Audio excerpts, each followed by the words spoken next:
Swastiastu. Halo adik-adik semua, bagaimana kabarnya? Semoga adik-adik semua selalu dalam keadaan sehat ya. Jadi berjumpa kembali di channel Triton Denpasar bersama Kak Nila. Ya, jadi Kak Nila adalah tentor biologi di Triton Denpasar. Nah, pada kesempatan kali ini kakak akan membahas mengenai materi IPA di kelas 7 SMP. Ya, jadi sebelumnya kakak ingin mengucapkan selamat kepada adik-adik semua karena telah menjadi peserta didik di kelas 7 SMP. Adapun mata pelajaran IPA di SMP itu akan lebih mendalam lagi dibanding dengan materi IPA di SD. Ya, jadi untuk mengefisiensikan waktu, kakak langsung saja ya. Pada materi IPA di SMP kelas 7, di bab pertama adik-adik akan mempelajari mengenai objek IPA dan pengamatannya. Jadi, pada bab ini adik-adik akan mempelajari mengenai apa yang diselidiki di IPA, serta bagaimana melakukan pengamatan dan juga melakukan pengukuran yang merupakan bagian dari pengamatan. Sebelumnya adik-adik sudah tahu kan apa itu IPA? Ya, jadi IPA itu adalah singkatan dari ilmu pengetahuan alam. Ya. Nah, di sini kakak akan membahas mengenai subbab penyelidikan IPA. Ya, sekarang kita akan membahas mengenai penyelidikan IPA. Nah, di sini penyelidikan IPA atau penyelidikan ilmiah IPA itu melibatkan sejumlah proses yang adik-adik harus kuasai. Prosesnya apa saja? Mari kita simak ya. Jadi yang pertama adalah pengamatan. Nah, di sini pengamatan itu menggunakan panca indera.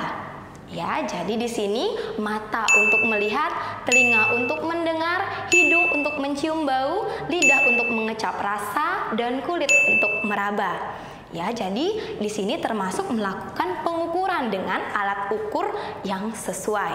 Nah, kakak berikan contoh. Misalnya adik-adik melakukan pengamatan mengenai pertumbuhan tanaman kacang tanah.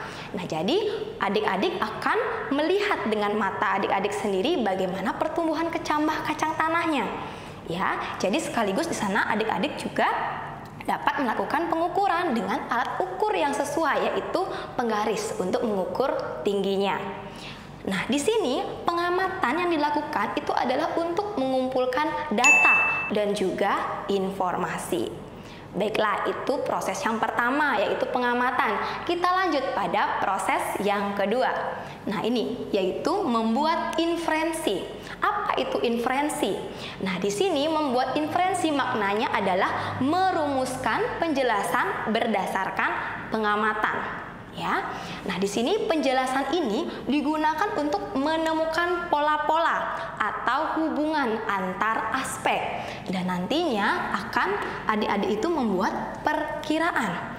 Nah, misalkan adik-adik melakukan pengamatan pertumbuhan tanaman kacang tanah yang tadi ya, jadi dia itu bisa bertumbuh tingginya. Nah, jadi adik-adik itu muncul pertanyaan di benak adik-adik, mengapa tanaman kacang tanah itu bisa tumbuh? Nah, jadi adik-adik mulai memperkirakan ya, oh, karena adanya faktor cahaya dan faktor air. Nah, di sana dia adik-adik membuat inferensi atau perkiraan ya di sana. Nah, selanjutnya setelah membuat inferensi, proses ketiga yaitu mengkomunikasikan.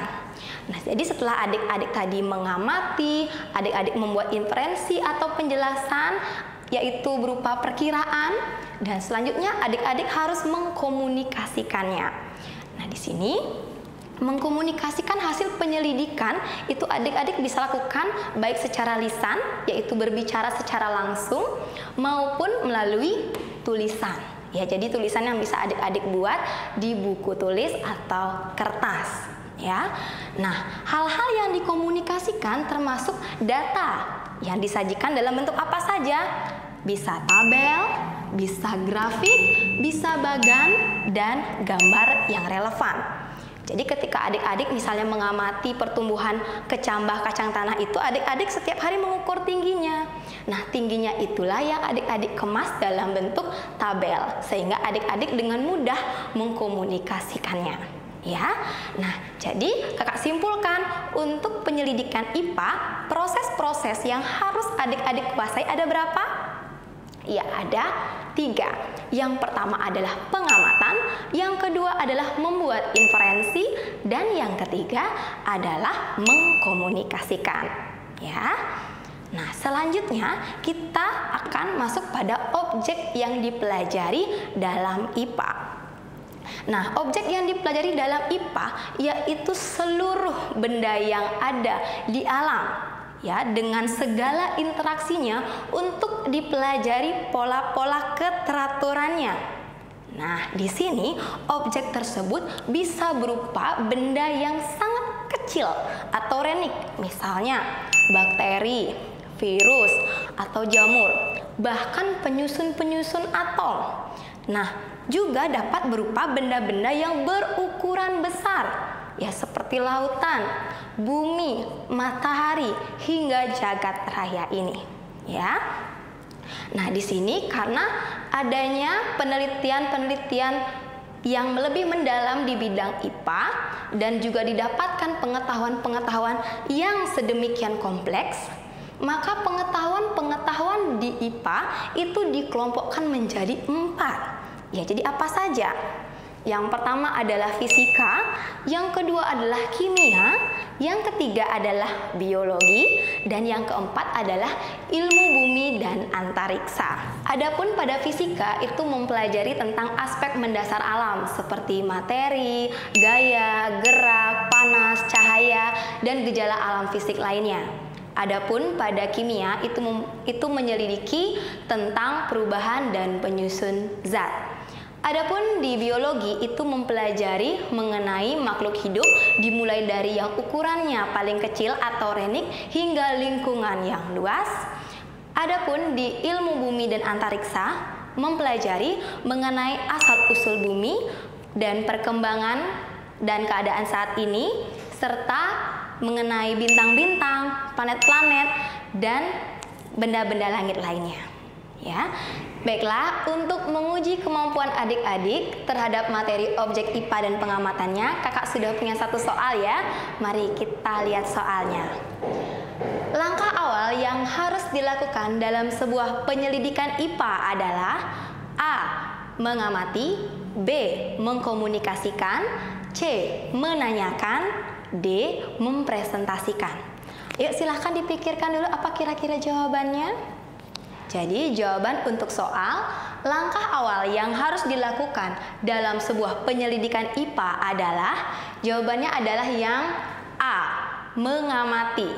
Ya, seperti yang sudah kakak jelaskan sebelumnya, bahwa dalam penyelidikan IPA hal-hal atau proses yang harus adik-adik kuasai. Yang pertama adalah pengamatan. Yang kedua membuat inferensi, dan yang ketiga adalah mengkomunikasikan. Jadi karena pertanyaannya menyatakan langkah awal, jadi adik-adik jawaban yang betul adalah yang A, mengamati. Ya baiklah adik-adik, tadi kan kita sudah mempelajari materi dan juga ada soal yang sudah adik-adik jawab. Bagaimana? Apakah mudah belajar IPA-nya? Wow, pastinya mudah ya. Nah, sekian dulu ya yang dapat kakak sampaikan. Terima kasih atas perhatiannya. Kakak tutup dengan Parama Santi. Om Santi Santi Santi Om. Halo adik-adik, jika kalian menyukai konten video kami, jangan lupa untuk like, share, dan subscribe ya. Dan jikalau kalian ada pertanyaan, silahkan tulis di kolom komentar. Kakak akhiri, terima kasih.